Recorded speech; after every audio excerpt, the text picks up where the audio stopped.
everybody. Welcome. My name is Victoria Lee, and I'm here at the Wonder Woman Initiative, and I'm here to introduce some wonderful women. I have with me Christine Handy. She's a supermodel, a social media influencer, a published author. She's the whole works when it comes to public speaker, anything public. Christine Handy is your woman. So you are going to be the host tomorrow for the Wonder Woman Initiative. How are you feeling about that? Yeah, I'm excited. I don't typically have an issue looking for words. I can talk a lot. I'm a public speaker. I like to do that. And it's important what we're doing. It's important by elevating women and talking about, it's not just fashion. It's about fashion, but also elevating women for today and for tomorrow and for the generations to come. And so if we can showcase empowering women within the beauty industry and showcasing that beauty really comes from within, doesn't matter if you have a concave chest or scarred up. Beauty is an inside job, and self-esteem is an inside job, and it's how we feel about ourselves, which is why we make good or bad decisions. If you have a good self-esteem, you tend to make better decisions. So that's why I'm trying to teach people, and so I can kind of insert that in when I'm hosting tomorrow, and I'm excited about it. Now, since the Wonder Woman Initiative is a very strong women empowerment, like you mentioned, what draws you to this initiative and what makes you keep coming back for more to help Tayo Ishola?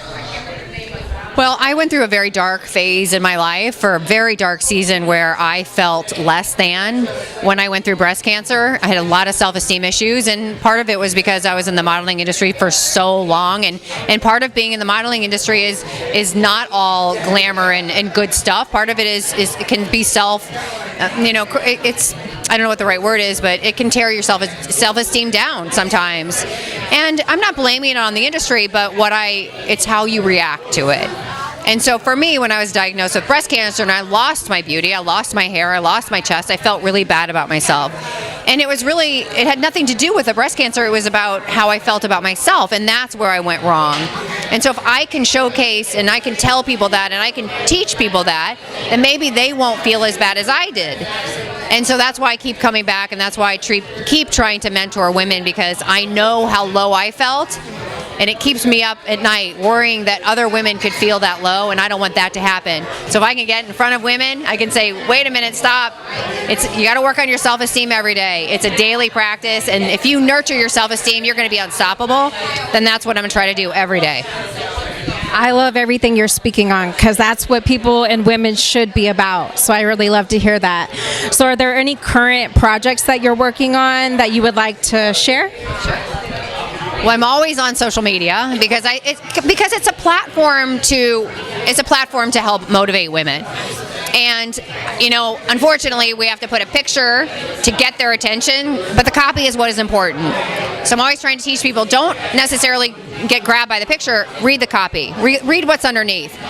And so often I feel like in social media in the world right now, when we're so focused on social media, what is important is to follow people that are uplifting, that are motivating, that are honest, that are vulnerable. But you have so many people following unattainable lives, right? People showcasing things that there is no perfection. Collaboration is in, competition is out. And so I love being on social media to do that, but I'm also experiencing my book becoming a film, which is exciting. And it's an important film, not because it has anything to do with me or my story, although it is my story. It's about having a film about breast cancer and cancer where the protagonist lives. Like, how often do we see films these days, or historically films about cancer, where the patient dies? It's true, that's true. And I'm tired of it. I want to have a film about hope, and I want to have a film about very great illness. It's not going to cover up the illness. The illness is terrible. It's tough. It's a tough journey. And the journey of chemotherapy is brutal. But at the end, to have a hopeful ending versus historically Hollywood has these very sad, despairing endings, and I want to see something different on the film, and I think people do. Yes. Like I said, I couldn't agree with you more. So with all that you're working on, I know you've been giving a lot of advice through these current questions, which I think is beautiful and people need to hear. What is one thing that you're trying to really leave for the future generation? One thing. I have too many, but one or two. you know what? My measure is not of this world. My measure is not based on things. It's not based on materialism. It's not based on my external beauty. My measure is my faith, and if I'm good with God, I'm good. And so at the end of the day, I say to myself every morning. I say to myself, who can I help? Who can I motivate today? Who can I mentor? And at the end of the day, I do my checklist. And if it's not enough, I gotta work on it. I gotta do more. That's my checklist. So I like to serve. It gives me great comfort to serve and to help other people because I know it matters. I know showing up matters. Yes. So that's what you want your future legacy. Yeah, I want people to, when they think of my name, they think of showing up. Okay. Yeah, show up. Show up for each other. It changes lives. Literally, it changes lives. Yes. When people showed up for me in my journey, it changed my life. I went from being feeling like a victim to feeling like a vine. That was the transformation for me because people showed up for me, and I kept saying to myself, well, if they're going to show up for me, why am I not showing up for me?